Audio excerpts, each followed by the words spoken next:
Bismillahirrahmanirrahim. Assalamualaikum warahmatullahi wabarakatuh. Bagaimana kabarnya hari ini?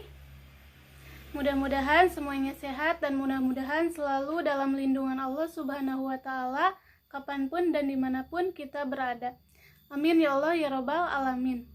Dan jangan lupa apabila ingin keluar rumah, tetap harus patuhi protokol kesehatan ya.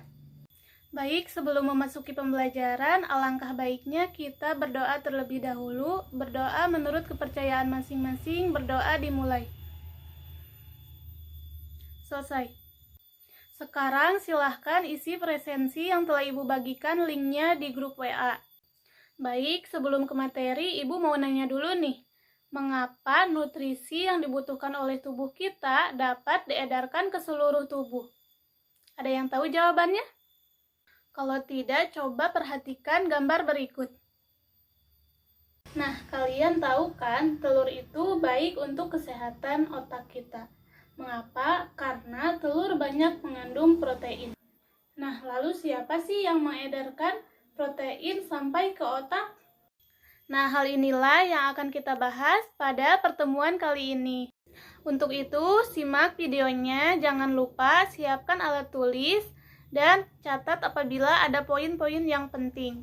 Baik, jadi pada pertemuan kali ini kita akan membahas mengenai sistem peredaran darah manusia. Nah, adapun tujuan pembelajaran yang harus dicapai, peserta didik setelah mengikuti pembelajaran diharapkan yang pertama, mampu menjelaskan definisi sistem peredaran darah. Yang kedua, mampu menjelaskan fungsi sistem peredaran darah.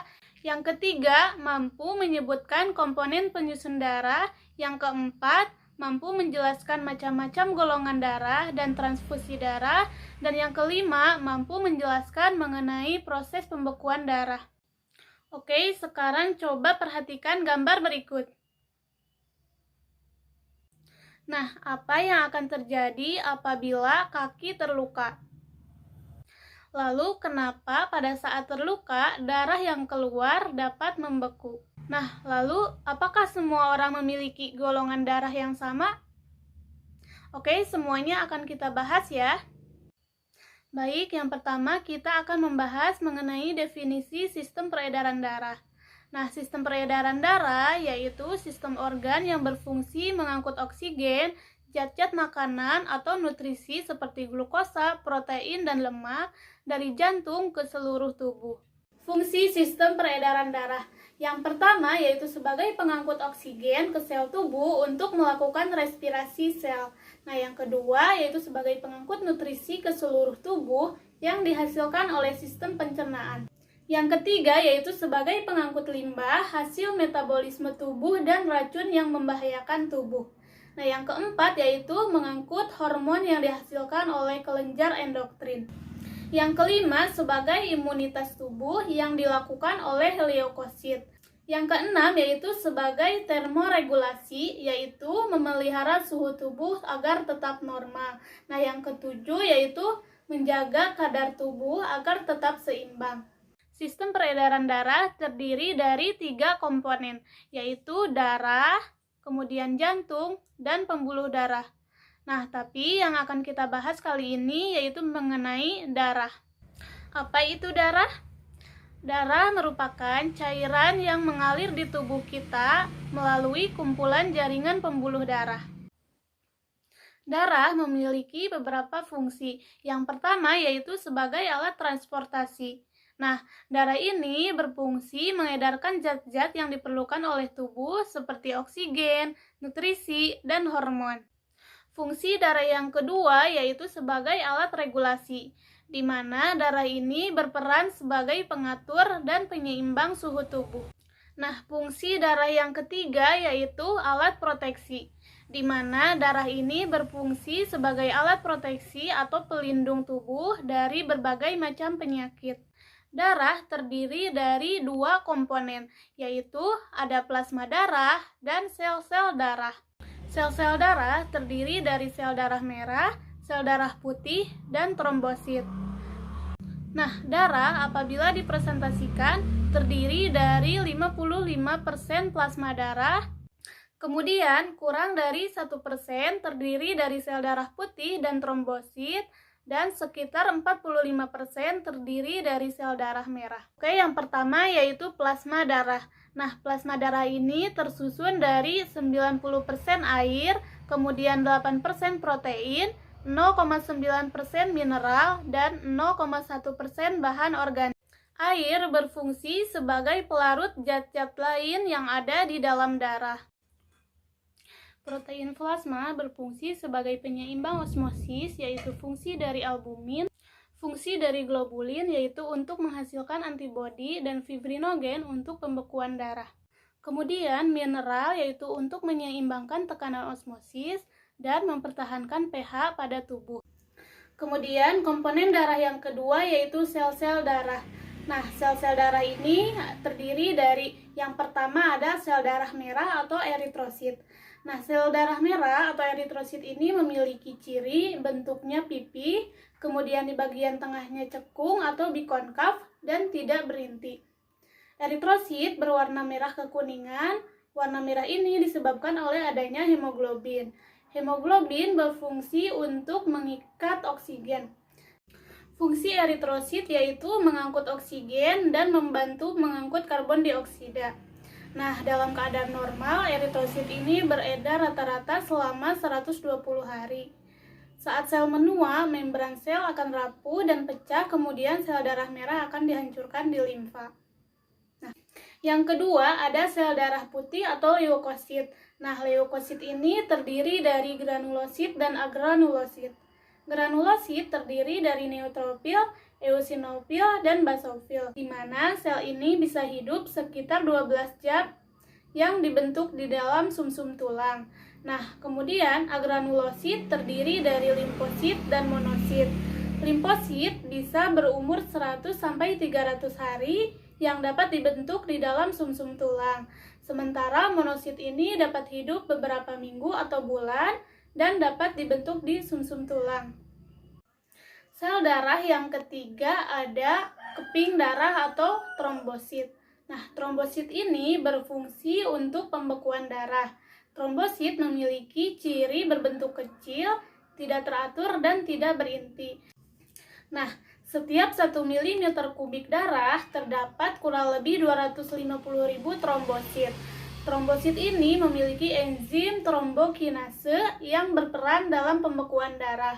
Nah, tadi di awal ada pertanyaan, kenapa apabila terluka darah yang keluar dapat membeku?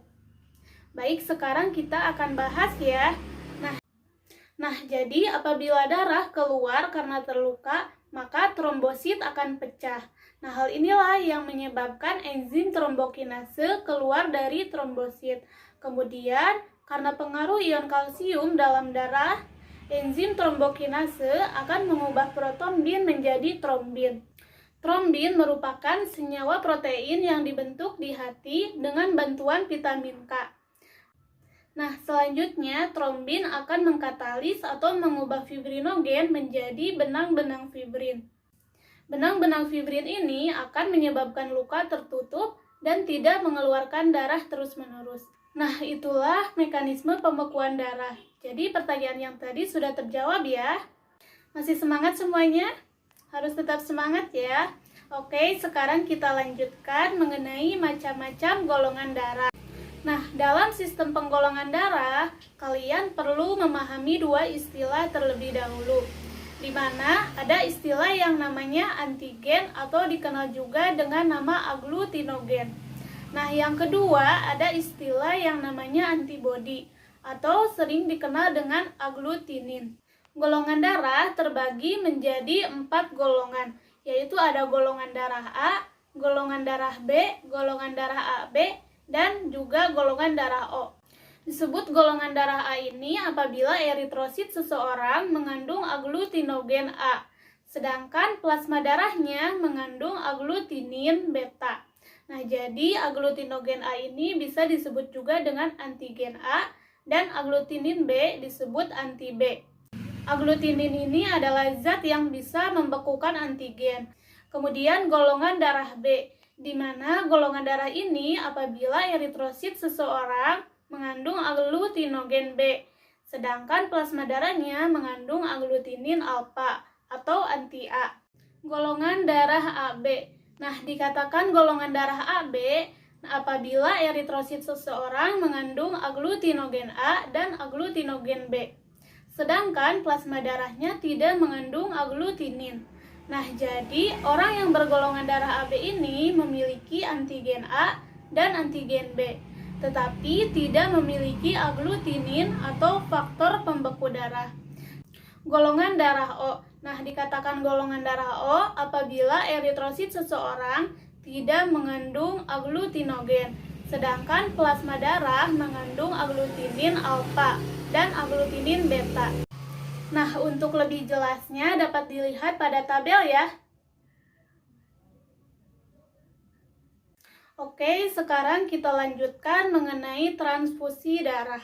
Nah, transfusi darah ini merupakan proses mentransfer darah atau produk berbasis darah dari seseorang ke sistem peredaran darah orang lain. Nah, pemberi darah disebut donor dan penerima darah disebut resipien. Nah, ini ada contoh transfusi darah. Misalnya di sini ada pendonor bergolongan darah A, kemudian resipien atau penerimanya bergolongan darah A juga. Nah, tadi kan golongan darah A memiliki aglutinogen A dan aglutinin beta. Begitu juga dengan resipiennya, dia memiliki aglutinogen A dan juga aglutinin beta. Nah, ketika si pendonor memberikan darahnya pada resipien, maka aglutinogennya pendonor akan bertemu dengan aglutinogennya resipien. Nah, karena aglutinogen A ketemu anti B ini artinya yang bisa menggumpalkan B. Berarti tidak bisa menggumpalkan A. Nah, berarti dia tidak akan terjadi aglutinasi atau tidak terjadi penggumpalan darah. Berarti aman ya. Lalu bagaimana dengan pendonor yang memiliki golongan darah A memberikan golongan darahnya pada golongan darah B? Maka yang akan terjadi seperti ini. Nah, jadi orang yang bergolongan darah A dengan aglutinogen A dan aglutinin beta, sedangkan resipien yang memiliki golongan darah B memiliki aglutinogen B dengan aglutinin alfa. Nah, ketika pendonor memberikan darahnya pada resipien ini, maka aglutinogen A dari pendonor akan digumpalkan oleh aglutinin alfa, di mana aglutinin alfa ini disebut juga anti-A. Artinya, anti-A ini fungsinya untuk menggumpalkan antigen A. Nah, ketika antigen A dari donor ketemu anti-A-nya dari resipien, maka akan terjadi penggumpalan darah atau aglutinasi sehingga tidak boleh dilakukan. Nah, itulah mengenai transfusi darah. Nah, baik, semua materi telah Ibu sampaikan. Untuk pembelajaran kali ini sampai di sini dulu ya. Nah, seperti biasa jangan lupa kerjakan LKPD dan prosesnya. Wajib dikerjakan ya, karena ini masuk ke dalam penilaian. Baik, sebelum mengakhiri pembelajaran, Ibu akan simpulkan mengenai materi hari ini. Nah, jadi hari ini kita sudah mempelajari mengenai sistem peredaran darah pada manusia. Sistem peredaran darah terdiri dari 3 komponen, yaitu jantung, darah, dan pembuluh darah. Namun yang dibahas pada pertemuan kali ini, kita baru membahas mengenai darah. Nah, komponen darah terdiri dari plasma darah dan sel-sel darah. Sel-sel darah terdiri dari sel darah merah, sel darah putih, dan trombosit. Darah pada manusia memiliki beberapa golongan, yaitu golongan darah A, golongan darah B, golongan darah AB, dan golongan darah O. Darah ini dapat ditransfusikan dengan memenuhi syarat-syarat tertentu agar tidak terjadi aglutinase atau penggumpalan. Nah, baik itu saja yang dapat Ibu sampaikan. Terima kasih. Wassalamualaikum warahmatullahi wabarakatuh.